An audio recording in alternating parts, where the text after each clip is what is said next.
민수기 25장 1절부터 5절까지의 말씀을 제가 봉독하겠습니다. 이스라엘이 시딤에 머물러 있더니 그 백성이 모압 여자들과 음행하기를 시작하니라. 그 여자들이 그 신들에게 제사할 때에 백성을 청하매 백성이 먹고 그들의 신들에게 절하므로 이스라엘이 바알브올에게 부속된지라. 여호와께서 이스라엘에게 진노하시니라. 여호와께서 모세에게 이르시되 백성의 두령들을 잡아 태양을 향하여 여호와 앞에 목매어 달라. 그리하면 여호와의 진노가 이스라엘에게서 떠나리라. 모세가 이스라엘 사사들에게 이르되 너희는 각기 가나라는 자 중에 바알브올에게 부속한 사람들을 죽이라 하니라. 아멘. 오늘 말씀 제목이 시딤과 모압 평지라고 제목을 잡았습니다. 두 장소가 이제 각각 상징하는 바가 있죠. 시딤은 어떤 의미를 가지고 있습니까?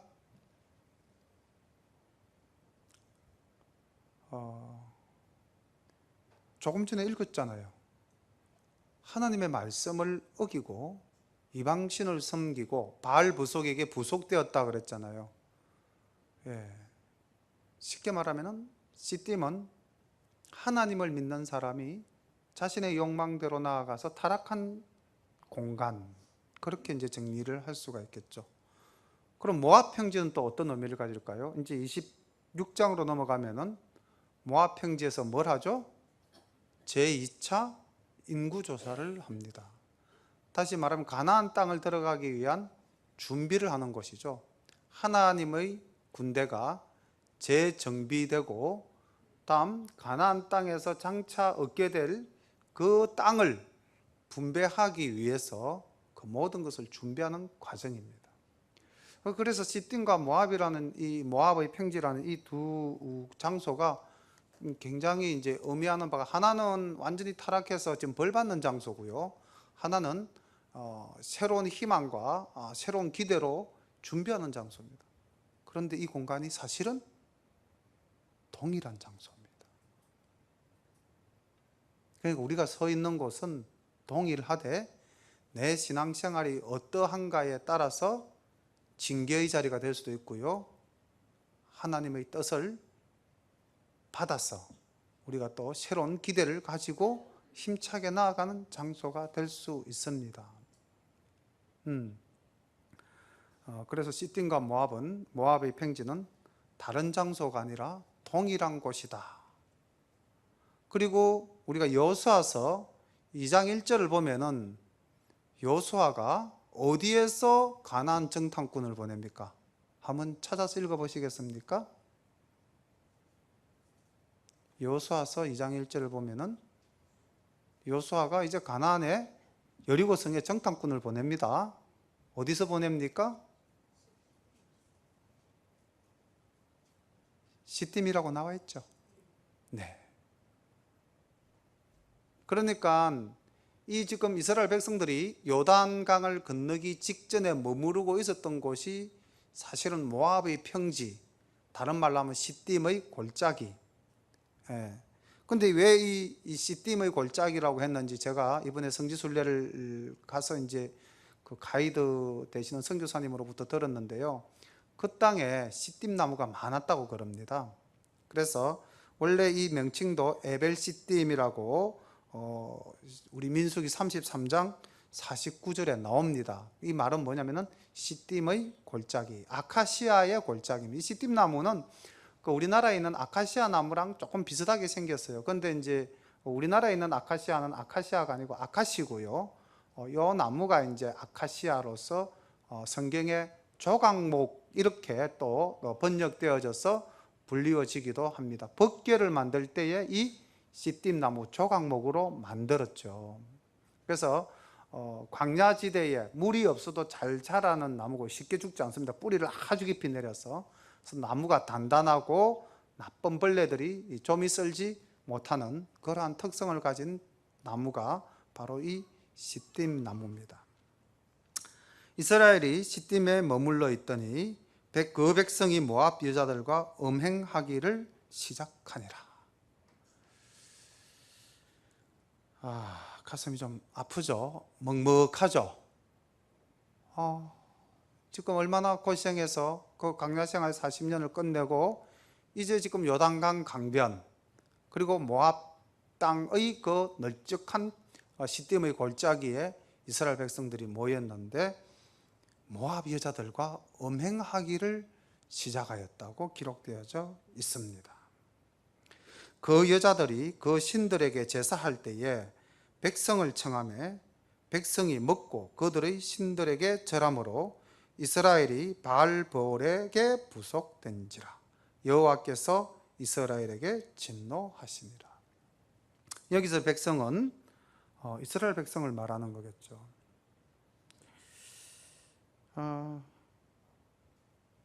남자들이 가장 실수하면서 하나님 앞에 범죄하기 쉬운 일이 바로 이 자신의 욕정을 이기지 못해서 범하는 이 음행이 사실은 큰 죄입니다. 그래서 예수님께서는 마음으로도 생각하는 것이 곧 음행하는 것이라고 이렇게 말씀하셨지 않습니까? 그만큼 우리에게 깊이 경계하셨는데 이스라엘 백성들이 이제 이 바알 여자들에게 모압 여자들에게 넘어가서 그 바알브올에게 부속되었다. 이 말은 뭐냐면요, 우리가 지난 시간에 그 발람을 인도한 발락이 어디로 데리고 가서 그 이스라엘 백성들을 저주하라고 그럽니까? 브올산에 올라가서, 이런 표현이 있었잖아요. 그때 제가 브올산은 바알의 신전이, 가장 큰 신전이 있던 곳이라고 그렇게 말씀을 드렸습니다. 그게 사실이 지금 모압 평지 요 시딤 골짜기하고 그 브올산하고는 그렇게 먼 곳이 아닙니다. 그렇기 때문에 이 브올산에서 내려다보면 바로 이제 이 모압 평지가 보이거든요. 그러니까 이제 이스라엘 백성들이 모압 여자들을 따라서 그들의 신전까지 올라가서 절하고 거기서 음식을 먹고, 그 신전에는 또 그 바알 신들을 섬기는 자들은 그 신상 앞에서 음행을 함으로써 바알 신이 우리들에게 비를 내려주고 축복한다는 그런 또 자기들의 신앙관을 가지고 창기들을 두고 음행을 하지 않았습니까? 그걸 보고 이스라엘 백성들이 같이 넘어가 버린 거죠. 하나님이 많이 진노하셨습니다. 여호와께서 모세에게 이르시되 백성들의 두령들을 잡아 태양을 향하여 여호와 앞에 목매어 달라. 그리하면 여호와의 진노가 이스라엘에게서 떠나리라. 이 말씀을 볼 때 이 백성들만 타락하고 음행한 것이 아니라 이 두령들도, 다시 말하면은 지도자들도 함께 타락한 것 같습니다. 그러니까 아무리 택한 백성이고 아무리 광야 땅에서 하나님의 훈련을 받은 자라 할지라도 그 죄로부터의 끊임없는 유혹을 이기지 못하면 타락하고 마는 거죠. 그리고 타락했을 때에 두령된 자, 지도자 된 자들은 그 벌이 더 큽니다. 하나님께서 두령들을 잡아서 태양을 향하여 목을 메어 달아라. 만인들 앞에 그 죽음을 전시하라는 거죠. 상징적으로. 야고보 사도가 그랬지 않습니까? 선생된 우리가 받는 심판이 더 크다. 그러므로 선생되려고 하지 마라. 그렇게 말씀하셨거든요. 요즘 우리 그 세간에 많은 우리 교계의 목사님들이 바로 이 음행이라는 문제로 인해서 언론에 오르내리고 우리 기독교가 정말로 믿지 않는 많은 사람들에게 좋은 이미지를 주지 못하는 그런 사건들이 얼마나 많습니까? 정말 조심하고 또 조심해야 될 것이 이러한 일들일 것이라고 생각을 합니다. 상황이 굉장히 안 좋죠. 자, 이런데 또 새로운 상황이 하나 만들어집니다. 설상가상 6절, 이스라엘 자손의 온 회중이 회막문에서 울 때에 이스라엘 자손 한 사람이 모세와 온 회중의 목전에 미디안의 한 여인을 데리고 그 형제에게로 온지라. 자, 이 상황 한번 보십시오. 어떤 상황입니까? 온 이스라엘 백성들, 지도자로부터 백성들에 이르기까지 지금 이방신을 섬기고 그들에게 부속되어서 하나님의 징계가 내려진 상황 아닙니까? 두령을 목매어 달아라 그러고 온 백성들은 지금 보니까 울고 회개하고 있다고 봐야 되겠죠. 하나님의 진노를 받았고 백성들은 하나님께 한 번 더 기회를 달라고 회개하고 있는 이 시점에 이 한 사람, 이스라엘 자손 한 사람, 이 사람의 신분은 어디쯤에 해당되는 사람일까요? 평민일까요? 아니면은 여기 나오는 두령쯤 될까요? 예, 뒤에 곧 나옵니다. 그리고 이 사람이 그 이방 여자, 미디안 여자, 이방 여자를 데리고 지금 형제들 가운데로 나왔다 이렇게 했는데, 사실은 그 다음 이야기를 읽어보면 아마 자기의 장막으로 들어가서 이 여자와 함께 자리를 한 것 같습니다. 볼게요. 제사장 아론의 손자 엘르아살의 아들 비느하스가 보고 회중의 가운데서 일어나 손에 창을 들고 그 이스라엘 남자를 따라 그의 막에 들어가서 이스라엘 남자와 그 여인의 배를 꿰뚫어서 두 사람을 죽이니 연병이 이스라엘 자손에게서 그쳤더라. 자, 지금 상황이 조금 복잡하게 전개됩니다. 조금 전 하나님이 진노하셔가지고 이스라엘 백성들을 징계하시면서 두령들을 목매어 달아라, 지금 이 말씀이 나왔죠. 그 다음에 모세가 이스라엘 사사들에게 이르되 너희는 각기 가나라는 자 중에 바알버올에게 부속한 사람들을 죽이라. 지금 징계가 이렇게 떨어졌습니다. 그런데 지금 한 사람이 미디안 여자를 데리고 자기의 장막에 들어가서 관계하는 그 사건에 지금 비느하스가 창으로 배를 찔러 죽이니 그 다음 이야기가 뭐라고 되어져 있습니까? 연병이 거친지라라고 되어져 있습니다. 그러니까 이 이스라엘 한 사람 밑에 나와보면 이제 그 사람 이름이 시므리라는 것이 나오는데, 이 사람이 그 자기의 장막에 들어가서 미디안 여자와 함께 있을 때에 그 주변에는 뭐가 퍼졌습니까? 연병이 퍼졌습니다. 그럼 이 연병이 퍼진 장소가 어느 지파에 해당이 될까요? 자, 여기까지 우리가 한번 추론을 해보면은 다음에 재미있는 사실과 함께 연결시켜 볼 수가 있겠습니다. 어쨌든 연병이 퍼졌습니다. 퍼졌고 비느하스가 죽이니 연병이 거쳤습니다. 그 연병으로 죽은 자가 24,000명입니다. 여호와께서 모세에게 일러 가라사대 제사장 아론의 손자 엘르아살의 아들 비느하스가 나의 질투심으로 질투하여 이스라엘 자손 중에서 나의 노를 돌이켜서 나의 질투심으로 그들을 진멸하지 않게 하였도다. 자, 여기서 우리가 질투심이라고 하니까 참 하나님이 너무 쏙 좁아 보이시죠? 질투심이라기보다는 하나님의 공입니다. 불의로운 것을 보지 못하시는 하나님의 그 공의를 이 비느하스가, 아론의 손자죠, 그가 감히 우리 모두가 지금 회개하고 하나님 앞에 바로 서려고 하는 이 상황에 네가 이런 흉악한 죄를 저지르다니. 하나님 앞에서 거룩한 공의는요, 하나님을 기쁘시게 하고 하나님의 진노를 참게 하십니다. 오늘날 우리 형제가 교회 안에서 무언가를 잘못했을 때 우리가 그를 꾸짖고 또는 그를 권고해서 하나님께로 돌이킨다면 하나님은 아마 많이 기뻐하실 겁니다. 교회에 징계가 있는 이유도 그런 이유겠죠. 그리고 하나님께서는 이 비느하스에게 축복하십니다. 그러므로 말하라. 내가 그에게 나의 평화의 언약을 주리니 그와 그 후손에게 영원한 제사장 직분의 언약이라. 그가 그 하나님을 위하여 질투하여 이스라엘 자손을 속죄하였음이니라. 자, 하나님의 그 공의로 행하였을 때에 이 비느하스에게는 영원한 제사장이 될 수 있는 평화의 언약을 하나님께서 맺어주셨습니다. 우리 성도님들, 어떻게 하는 것이 복받는 길인지 답을 찾으셨죠? 예.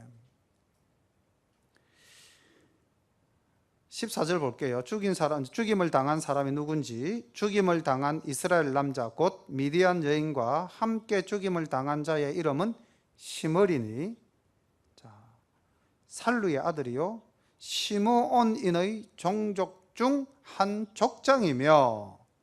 자, 이 시므리라는 사람이 어느 지파입니까? 시몬 지파죠. 시몬 지파에서 평민이 아니라 족장, 지도자였습니다. 지도자의 타락이 큰 죄악이죠. 그래서 아까 연병이 퍼져서 2만 4천 명이 죽었다고 그랬는데 아마 그 사람들 대다수가 시몬 지파가 아니었겠는가 추론을 합니다. 그 추론의 근거가 되는 것이 26장 인구조사의 결과에서 살펴볼 수가 있습니다. 죽임을 당한 미디안 여인의 이름은 고섭이니 수르의 딸이라. 수르는 미디안 백성 한 종족의 두령이었더라. 여호와께서 모세에게 일러 가라사대 미디안들을 박해하며 그들을 치라. 이는 그들이 괴계로 너희를 박해하되 벌의 일과 미디안 족장의 딸 곧 벌의 일로 연병이 일어난 날에 죽임을 당한 그들의 자매 고섭이의 사건으로 너희를 유혹하였음이니라. 지금 이 연병이 퍼진 사건은 바로 이 시므리와 고섭이의 음행 사건으로 말미암아 일어났다는 것을 분명히 보여주고 있고요. 하나님은 이에 대한 결과로서 2만 4천 명의 사람들을 죽였고, 또 하나님께서 모세에게 그 상대 역할을 했던 여인의 종족, 어느 종족입니까? 미디안 종족을 치라고 말씀하고 있습니다. 그래서 민수기 31장에 가면은 이제 이스라엘이 군대를 뽑아서 미디안을 치는 역사적인 사건이 나타나고요. 그 31장 15절에 보면 이런 내용이 나와 있습니다. 모세가 그들에게 이르되 너희가 여자들을 다 살려두었느냐? 보라, 이들이 발람의 꾀를 쫓아 이스라엘 자손으로 벌의 사건에 여호와 앞에 범죄케 하여 여호와의 회중에 연병이 일어나게 하였느니라. 그러니까 이스라엘이 미디안을 쳤는데 다 치지 않고요, 여인을 살려서 둡니다. 거기에 대해서 하나님께서 진노하시면서 왜 다 안 죽였어? 이 여자들이 바로 연병 사건의 주인공들이야. 바로 이 고섭이 사건을 두고 말씀하시는 것이죠. 그리고 바로 이 음행 사건, 바알 부올에게 부속된 모압 여인들에게 유혹되어서 음행 사건이 일어난 이 사건은 누구의 모략입니까? 지난 시간에 발람이 등장했는데, 발람이 하나님의 선지자로서 하나님의 말씀만 증거하고 절대 이스라엘 백성들에게 저주하지 않고 자기의 곳으로 갔다. 성경은 그렇게 끝난 것처럼 보이지만 사실은 그게 아니었죠. 말씀드렸죠. 그들은 모압 사람들에게 이스라엘을 어떻게 타락할 방도를 가르쳐 주고 간 거죠. 그래서 우리가 아시다시피 나중에 미디안을 칠 때에 바로 이 발람도 그들의 족장 5과 함께 죽임을 당하는 장면을 우리가 보지 않았습니까? 요한계시록에 분명히 이 발람이 이 시띵 골짜기의 음행 사건에 관여되어졌음을 증명하고 있습니다. 요한계시록 2장 14절에 보면은 그러나 내가 2가지 책망할 것이 있나니 거기 내게 발람의 교훈을 지키는 자들이 있도다. 발람이 발락을 가르쳐 이스라엘 자손 앞에 걸림돌을 놓아 우상의 제물을 먹게 하였고 또 행음하게 하였느니라. 그러니까 발람은요, 사실은 제물을 탐하여 온 자였고요, 그가 제물을 얻기 위해서 발락에게 이 이스라엘의 음행 사건과 관계되어지는 계략을 남기고 갔다는 것이죠.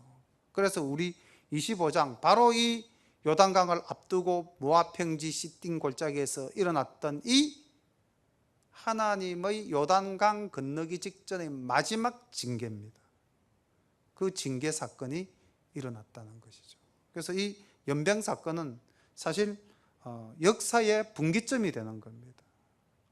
이제 이 2만 4천 명이 죽음으로써 하나님께서 말씀하셨던 요단을 건널 때는 누구는 못 건넌다고 했습니까? 출애굽 1세대는 다 건너지 못한다고 그랬죠. 딱 건널 수 있는 사람이 요수아와 갈렙 두 사람뿐이었다고 그랬지 않습니까? 그래서 마지막으로 24,000명이 죽고 이제 26장 넘어가면은 바로 인구조사를 실시합니다. 그리고 그 사람들이 어디로 들어갑니까? 가나안 땅으로 들어갑니다. 자, 그럼 1차 이제 인구조사와 2차 인구조사가 이 민수기에 기록되어져 있는데 또 그 1차와 2차는 어떤 의미를 가지고 있는지 본문을 보면서 다시 함께 살펴보도록 하겠습니다. 연병 후에 여호와께서 모세와 제사장 아론의 아들 엘르아살에게 일러 가라사대 이스라엘 자손의 온 회중의 총수를 그 조상의 집을 따라 조사하되 이스라엘 중에 무릇 20세 이상으로 능히 싸움에 나갈 만한 자를 계수하라 하시니. 자, 그 연병 후라는 것을 분명히 명시하고 있죠. 그죠? 그러니까 이제 1차, 죄송합니다. 1세대가 다 죽고 난 이후에 이렇게 이제 우리가 해석할 수도 있겠죠. 그죠? 그리고 이제 모압 평지에서 인구를 조사하는데, 자, 조건이 두 가지였습니다. 첫 번째는 뭡니까? 그 조상의 집을 따라 라는 것이 하나가 있고요. 또 두 번째는 20세 이상으로 싸움에 나갈 만한 자. 그러면은 20세 이상으로 싸움에 나갈 만한 자면 남자겠습니까? 여자겠습니까? 남자를 계수하라고 했습니다. 그러니까 왜 이런 두 가지 조건을 주셨는지 이제 살펴볼게요. 모세와 제사장 엘르아살이 여리고 맞은편 요단가 모압 평지에서 그들에게 고하여 가로되 여호와께서 애굽 땅에서 나온 모세와 이스라엘 자손에게 명하신 대로 너희는 20세 이상 된 자를 계수하라 하니라.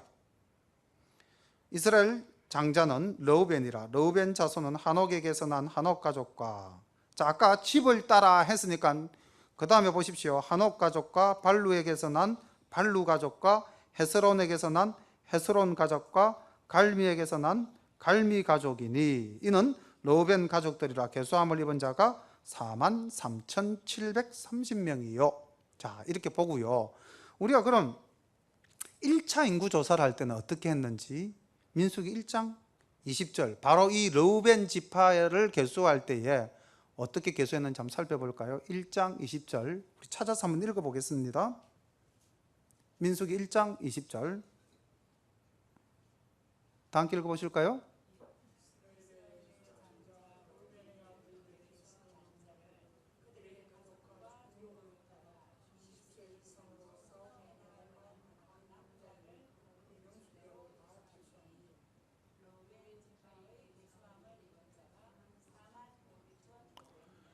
자, 지금 조건도 거의 비슷하고요. 그렇죠? 예, 그 가족과 종족을 따라 20세 이상 싸움에 나갈 만한 자, 그리고 남자라고 여기는 분명히 명시를 했습니다. 그렇죠? 그렇게 해서 르우벤 지파를 이제 조사했는데 조금 전에는 한옥 가족, 발루 가족, 헤스론 가족, 갈미 가족 이렇게 나왔죠. 근데 1차 조사에서는 그런 가족이 나왔습니까? 안 나왔습니까? 안 나왔죠. 자, 이게 1차 조사와 2차 조사의 차이점입니다. 자, 그렇다면은 1차 조사를 했을 때의 목적은 뭡니까? 이제 이스라엘 백성들이 가나안 땅을 향하여 나아가기 위해서 군대를 조직을 했습니다. 그리고 진편성을 했죠. 그리고 행군 대열을 만들었습니다. 이런 쉽게 말하면 군대를 조직하기 위해서 조사를 했기 때문에 어떤 가족의 그 종족을 따질 필요가 없이 그냥 르우벤 지파는 46,500명이었더라라고 정리를 했어요. 근데 지금은 43,730명을 조사할 때는 가만히 보니까 어느 가족, 어느 가족, 어느 가족, 어느 가족 이렇게 계속해서 가족명을 덜먹입니다. 이거는 뭐 때문이냐면요. 군대니까 지금 이스라엘 군대니까 싸움에 나갈 만한 사람이니까 군대니까 이제 군대를 어떻게 해야 되겠습니까? 1세대가 죽고 2세대가 이제 중심 세력이 됐으니까 재정비를 해야 되겠죠. 그래서 첫째 목적이 군대의 재정비입니다. 두 번째 목적은요. 가나안 땅을 차지하면은 그 땅을 어떻게 해야 됩니까? 나누어 줘야 되죠. 가나안 땅의 분배 원칙을 세우기 위해서였습니다. 이제 그게 곧 나옵니다. 보겠습니다. 8절 볼게요. 발루의 아들은 엘리압이요 엘리압의 아들은 느무엘과 다단과 아비람이라. 이 다단과 아비람은 회중 가운데서 부름을 받은 자르니 고라의 무리에 들어가서 모세와 아론을 거스려 여호와께 패역할 때에 땅이 그 입을 열어서 그 무리와 고라를 삼키매 그들이 죽었고 당시에 불이 250명을 삼켜 징계가 되게 하였으나 그러나 고라의 아들들은 죽지 아니하였더라. 지금 르우벤 가족을 소개하고 난 다음에 갑자기 발루의 아들은 엘리압이요 엘리압의 아들은 느무엘과 다단과 아비람이라고 해가지고 고라 사건을 한 번 더 회상시키십니다. 다시는 이러한 일들이 일어나서는 안 된다. 그렇게 해서 하나님이 한 번 더 그 르우벤 가족의 인원을 헤아리면서 말씀하고 있는 장면입니다. 12절 보겠습니다. 12절 보면 이제 좀 생각하실 게 있으실 거예요. 시므온 자손은 그 종족대로 이러하니 느무엘에게서 난 느무엘 가족과 야민에게서 난 야민 가족과 야긴에게서 난 야긴 가족과 세라에게서 난 세라 가족과 사울에게서 난 사울 가족이라. 지금 가족 수를 보니까 몇 가족입니까? 아까 르우벤 가족은 4가족이었는데 지금 여기는 보니까 5가족 정도가 나옵니다. 그리고요 이는 시므온 종족이니 계수함을 입은 자가 같이 한번 읽어보실까요? 얼마요? 22,200명이었더라. 자, 우리가 1차 조사 때 이 시므온 가족이 몇 명이었냐면요 59,300명이었습니다. 전도사님 그 표를 좀 띄워주시기 바라겠습니다. 자, 앞에 표를 한번 보십시오. 1차 개수 때와 2차 개수 때를 이렇게 제가 비교해 두었는데 시므온 가족에 제가 빨갛게 표시를 해놨죠. 어떻게 되어 있습니까? 마이너스 37,100명이죠. 아까 연병이 퍼져서 몇 명이 죽었다고 했죠? 24,000명이 죽었다고 그랬습니다. 그래서 이게 뭐 꼭 그렇다고 우리가 뭐 확정적으로 말씀을 드릴 수는 없지만은 이 지금 시므온 지파의 종족 시므리가 하나님 앞에서 크게 범죄했을 때에 온 백성이 울며 회개하고 있는 그 앞을 감히 이방 여자를 데리고 당당하게 자기 집으로 데리고 들어가서 하나님 앞에 범죄했을 때에 하나님이 연병을 퍼뜨려서 사람을 죽일 때 그 인원이 24,000명이었지 않습니까? 그런데 지금 이 시므온 종족을 우리가 1차 개수와 2차 개수를 비교해 보면은요 다른 종족은 전도는 계속 띄워 주십시오. 다른 종족은 크게 변화가 없습니다. 뭐 많이 늘어도 뭐 한 10,000명, 많이 줄어도 뭐 한 몇천 명 그렇는데 지금 이 시므온 종족은 37,000명이 줄어들었다는 것이죠. 이건 또 이렇게 생각해 볼 수 있습니다. 하나님께서 진노하시면은요 이 한 지파에 대해서도 그냥 썰어버릴 수 있다는 거죠. 나중에 우리 사사기 들어가 보면은 어느 지파가 하나님 앞에 범죄해가지고 그 종족이 거의 멸절할 뻔합니까? 베냐민 지파죠. 음행해가지고 그 여자를 정말로 말로 하기가 힘든 그런 범죄했을 때 하나님께서 그 베냐민 지파를 치십니다. 이거는 우리가 이렇게 역사적 교훈을 얻을 수가 있겠죠. 우리가 아무리 하나님 앞에 바르게 살더라도 정말 하나님 앞에 범죄했을 때는 그 징계를 받을 수밖에 없다는 겁니다.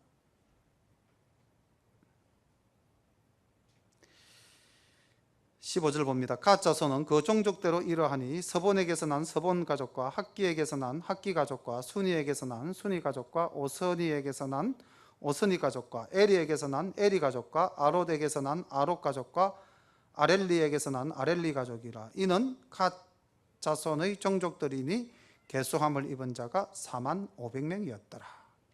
유다의 아들은 에로와 오난이라. 에로와 오난은 가나안 땅에서 죽었고, 죽은 이유는 잘 아시죠? 유다의 자손은 그 종족대로 이러하니 셀라에게서 난 셀라 가족과 베레스에게서 난 베레스 가족과 세라에게서 난 세라 가족이며 또 베레스의 자손은 이러하니 헤스론에게서 난 헤스론 가족과 하물에게서 난 하물 가족이라. 이는 유다 종족들이니 계수함을 입은 자가 76,500명이더라. 자, 우리가 이 유다라는 인물에 대해서 창세기에서 보면은 어떤 인물로 나타납니까? 지금 요 아들을 소개할 때도 유다는 사실 세라까지에는 아들이 정상적으로 태어났다고 봐야 되겠죠. 그런데 그 다음 두 명으로 소개되어지는 베레스와 세라는 어떻게 되죠? 그 자부에게서 난 아들 아닙니까? 그렇죠. 그래서 우리가 봤을 때는 야, 어떻게 이럴 수가 있나. 물론 뭐 자부가 시아버지가 안 부르니까 자기가 이제 뭐 꾀를 냈다고 해야 되겠습니까? 자기도 살기 위한 궁여지책으로 한 일이긴 하지만은, 그렇게 봤을 때는 하나님 앞에 썩 아름다운 인물로 비춰지지 않는데요. 지금 표를 보십시오. 전도사님이 딱 띄워주셨네요. 어떤 특징을 보이고 있습니까? 이 유다 가족이, 유다 지파가 1차, 2차 인구 조사를 할 때에 최고 많은 인구를 가진 지파입니다. 하나님께서 이 땅을 창조하시고 복 주실 때에 주신 말씀이 뭐죠? 생육하고 번성하여 땅에 충만하라죠. 그죠? 아브라함에게 복 주실 때도 어떻게 말씀하십니까? 내 자손이 하늘의 뭇별과 같이 땅 바닷가의 모래와 같이. 자손의 번창함이 하나님이 주시는 복 중의 복입니다. 근데 이 복을 지금 누가 받아 누리고 있습니까? 유다가 받아 누리고 있죠. 그럼 왜 이 유다가 썩 뛰어난 인물도 아닌데 이렇게 복을 받았을까요?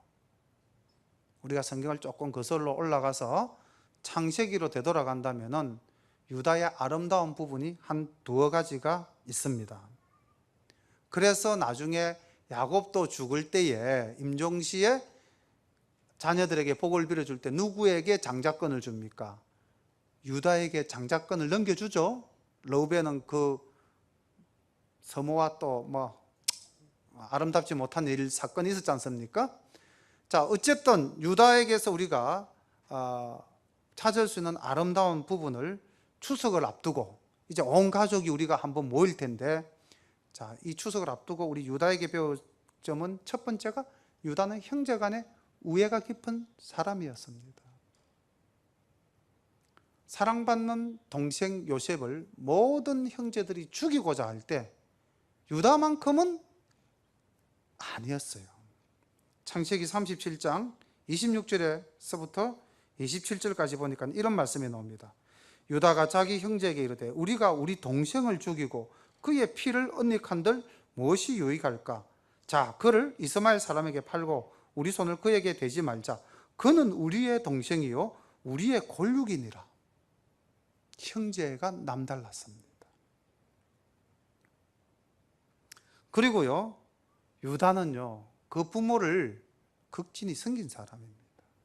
창세기 44장 32절 33절의 말씀을 보니까 이런 말씀이 나옵니다. 주의 종이 내 아비에게 아이를 담보하기를 내가 이를 아버지께로 데리고 돌아오지 아니하면 영영이 아버지께 죄를 지으리라 하였사오니 청컨대 주의 종으로 아이를 대신하여 있어서 주의 종이 되게 하시고 아이는 형제와 함께 도로 올려 보내소서. 대충 무슨 사건인지 아시죠? 베냐민의 곡식 자루에서 언잔이 나오고 요셉이 노해서 그 베냐민을 이제 불모로 잡게 됐을 때 유다가 안 됩니다. 이 아이가 못 올라가면 우리 아버지는 죽습니다. 제가 아버지께 이런 약속을 하고 제가 이 아이를 데리고 왔습니다. 제발 이 아이를 놓아주십시오. 우리 아버지를 살려주십시오. 제가 차라리 종이 되겠습니다. 이랬던 유다입니다. 그리고요, 우리가 이 민수기 1장에서 이제 인구조사라고 그 군 조직을 편성하고 행군 대열을 만들 때에 제일 앞서 나간 제1대의 제일 앞장 선봉에 선 지파가 어느 지파입니까? 유다 지파입니다. 그러니까 앞에서 무슨 상황이 벌어질지도 모르는 처음 가는 땅인데 그래도 유다 지파가 앞장서서, 장자도 아니었잖아요. 장자는 아까 르우벤이라고 분명히 인구조사할 때도 언급이 되었었잖아요. 그죠? 근데 유다가 앞장섰다는 거죠. 이렇게 볼 때 유다 자손들이 복을 받을 수밖에 없었다. 우리가 이것을 인구의 숫자를 또 이렇게 대비시켜 보면서 유다라는 인물에 대해서 한 번 더 살펴보았습니다. 23절 말씀 보겠습니다. 이사갈 자손은 그 종족대로 이러하니 돌라에게서 난 돌라 가족과 부하에게서 난 부하니 가족과 야수백에서 부하에게서 난 분이 가족과 야수백에서 난 야수 가족과 시므론에게서 난 시므론 가족이라.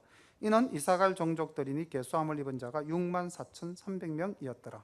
서불론 자손은 그 정적대로 이러하니 세렛에게서 난 세렛 가족과 엘론에게서 난 엘론 가족과 얄러엘에게서 난 얄러엘 가족이라. 이는 서불론 종족이니 계수함을 입은 자가 65,000명이었더라. 요셉의 아들들은 그 종족대로 므낫세와 에브라임이요 므낫세의 자손 중 마길에서 난 것은 마길 가족이라. 마길이 길라앗을 낳았고 길라앗에게서 난 것은 길라앗 가족이라. 길라앗 가족은 이러하니 이에셀에게서 난 이에셀 가족과 헬렉에게서 난 헬렉 가족과 아스리엘에게서 난 아스리엘 가족과 세겜에게서 난 세겜 가족과 서미다에게서 난 서미다 가족과 헤벨에게서 난 헤벨 가족이며 헤벨의 아들 슬로브앗은 아들이 없고 딸뿐이라. 그 딸의 이름은 말라와 노아와 호글라와 밀가와 디르사니. 이는 므낫세의 종족들이라. 계수함을 입은 자가 52,700명이었더라. 지금 우리가 인구 조사를 하는 과정에서 독특한 장면이 지금 막 나왔습니다. 어떤 겁니까? 아까 그 인구 조사를 할 때 원칙이 크게 두 가지였죠. 종족대로, 그 다음 싸움에 나갈 만한 20세 이상. 남자라는 말은 없지만 뭐 남자라고 추정할 수가 있겠죠. 그럼 지금 딸들, 그리고 나서 계속 이름이 나왔는데 그 남성 중심으로 그 계보가 이어져 내려왔지 않습니까? 근데 지금 슬로보아스의 딸들이니 하면서 딸 5명의 이름이 다 나왔습니다. 무엇을 의미하는 걸까요? 이게 이제 이 인구조사를 하는 목적과 관계 있는 인구조사이기 때문에, 죄송합니다. 인구조사를 하는 목적이 땅의 분배와 관계가 있는 조사였기 때문에 지금 아들이 없는 딸만 둔 이 집안의 땅의 분배를 어떻게 할 것인가, 이게 이제 대두될 수밖에 없거든요.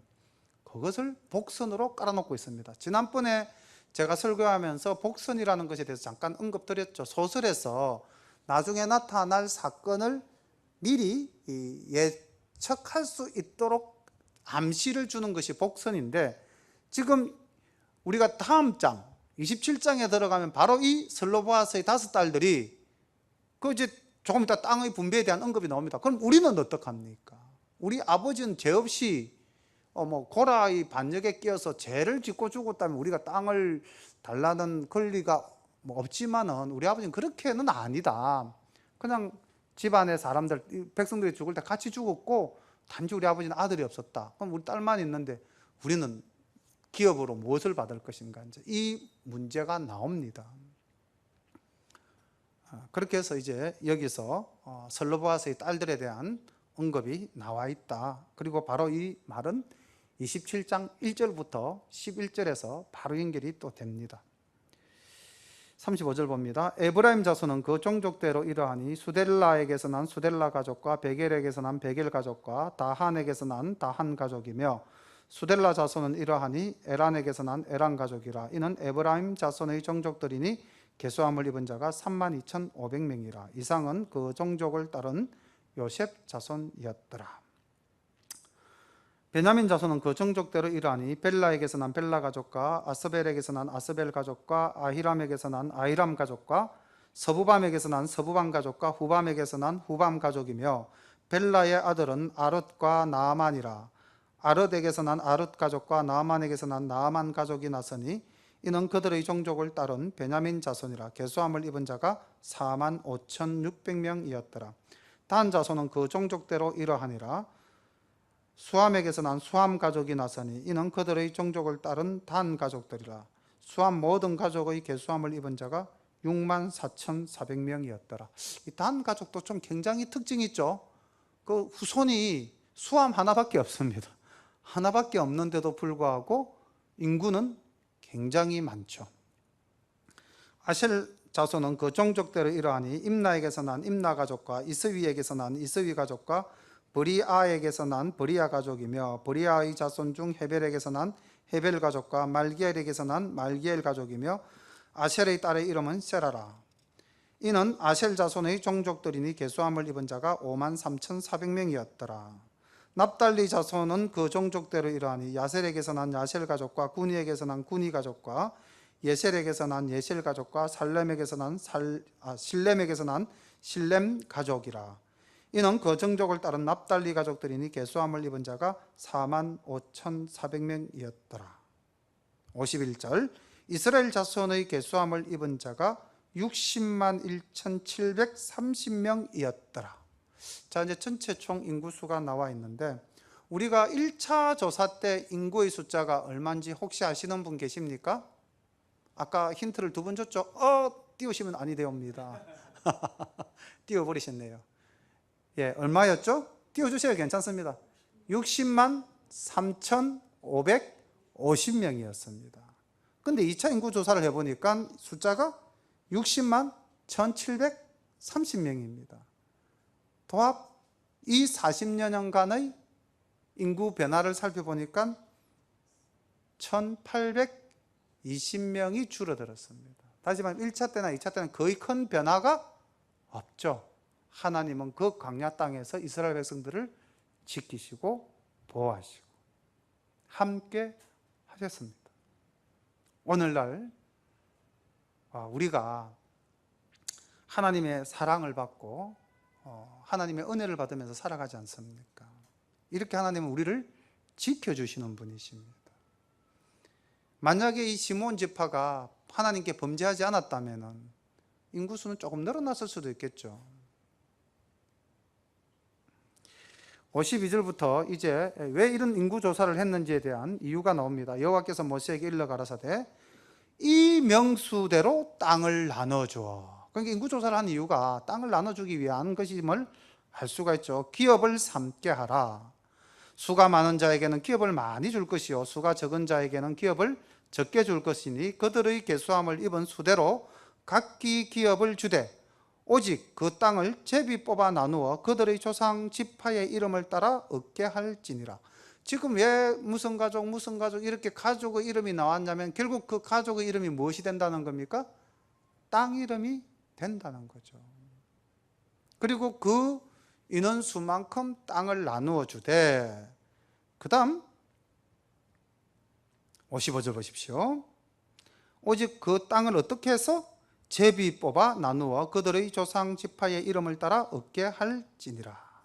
뭐 하라 그랬습니까? 제비를 뽑아라 그랬죠. 이게 하나님의 지혜입니다. 이거 우리가 우리의 삶 속에서 배워야 됩니다. 하나님께서 모든 것을 다 준비해 두셨는데 그 복을 인간들이 서로 다투어 쟁취하지 말라고 인원수대로 골고루 나누어 주되 제비를 뽑아서 나눠주라는 거죠. 인간의 욕망대로, 인간의 뜻대로가 아니라 하나님이 정하신 방법에 따라 우리가 기도할 때도 우리가 이 땅을 살아갈 때도 가급적이면 하나님의 뜻에 합당하게 살기 위해서 노력을 해야 되겠죠. 이 제비 뽑기 사건은 저희 가정에도 굉장히 은혜로운 사건이 하나 있었습니다. 다음에 기회가 되면 말씀드리겠습니다. 그 다소를 물론하고 그 기업을 제비 뽑아 나눌지니라. 그리고 이제 57절부터 레위 지파에 대한 이야기가 나오고 있습니다. 레위인의 계수함을 입은 자는 그 종족대로 이러하니 게르손에게서 난 게르손 가족과 고핫에게서 난 고핫 가족과 머라리에게서 난 머라리 가족이며 레위 종족들은 이러하니 림니 가족과 헤브론 가족과 말리 가족과 무시 가족과 고라 가족이라. 고핫은 아므람을 낳았으며 아므람의 처의 이름은 요게벳이니 레위의 딸이요 애굽에서 레위에게서 난 자라. 그가 아므람에게서 아론과 모세와 그 누이 미리암을 낳았고 아론에게서는 나답과 아비후와 엘르아살과 이다말이 났더니 나답과 아비후는 다른 불을 여호와 앞에 들이다가 죽었더라.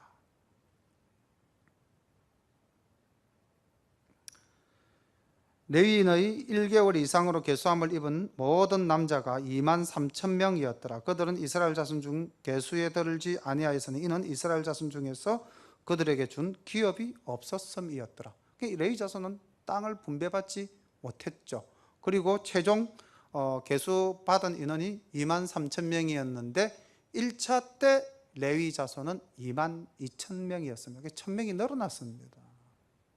그리고 이 레위 가족을 조사할 때에, 소개할 때에 지금 모세 집안의 이야기가 나오고 있죠. 그죠? 그래서 아마 이 지도자 되는 모세와 또 종교적으로 대제사장의 직무를 맡은 이 아론의 계보에 대해서 하나님께서 특별히 다시 언급을 하고 있는 그러한 장면입니다. 63절, 이는 모세와 제사장 엘르아살의 계수한 자라. 그들이 여리고 맞은편 요단가 모압 평지에서 이스라엘 자손을 계수한 중에는 모세와 제사장 아론이 시내 광야에서 계수한 이스라엘 자손은 한 사람도 들지 못하였으니 이는 여호와께서 그들에게 대하여 말씀하시기를 그들이 반드시 광야에서 죽으리라 하셨음이라. 이러므로 여분네의 아들 갈렙과 눈의 아들 여호수아 외에는 한 사람도 남지 아니하였더라. 결국 아까 시딤 사건은 하나님의 마지막 징계, 그리고 하나님께서 시내 광야에서 말씀하셨던, 아니죠, 가데스 바네아에서 말씀하셨던 그 1차 시내 광야에서 조사되어진 인구 1세대 중 20세 이상은 여호수아와 갈렙에는 다 죽었다는 것을 여기서 한 번 더 정리해서 말씀하시고 있죠. 하나님은 말씀하시면 이루시는 분입니다. 복 주시겠다고 약속하시면은 평화의 언약을 맺어서 그 자손 대대로 제사장 유업을 주시고요. 우리가 범죄하였을 때는 결탄코 들어가지 못하리라 할 때는 들어갈 수 없는 그러한 말씀에 신실하신 분이 우리 하나님이십니다. 하나님을 믿는 우리 모든 샤론의 가족 여러분들, 하나님 말씀을 경히 여기지 맙시다. 우리가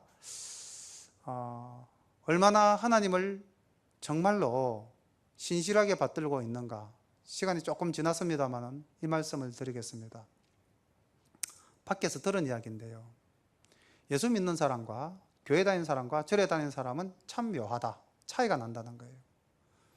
우상을 섬기는 그 절에 다니는 사람들은 자기 부처를 이야기할 때 절대 낮춤말을 안 쓴답니다. 우리 부처님께서는 뭐 이렇게 해서 극존칭어를 항상 쓴대요. 말 속에 그게 빼어져 있답니다. 한번 여러분들 바깥 생활 하시면서 절에 다니는 사람들 이야기를 한번 잘 들어보세요. 근데 우리 교회 다니는 사람들이 하나님을 지칭하고 하나님을 말씀할 때에 어떻게 이야기하는가? 저는 목사님들 말씀 속에서 제일 못마땅할 때가 평신도일 때, 성령 받으라 이 말 진짜 듣기 싫었습니다. 성령이 물건입니까? 받으라 그러게. 성부, 성자, 성령님 하나님이십니다.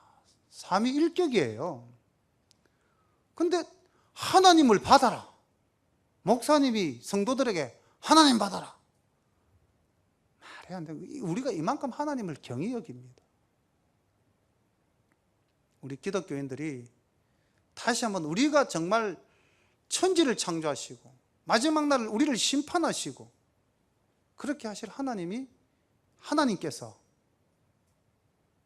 우리에게 영원한 생명을 주셨음에도 불구하고 우리가 그 하나님을 어떻게, 그리고 그 말씀을 얼마나 우리가 또 가볍게, 오늘 이 마지막 인구조사의 결론에서 64절 다 함께 읽어보겠습니다. 64절 65절 함께 읽고 마치겠습니다.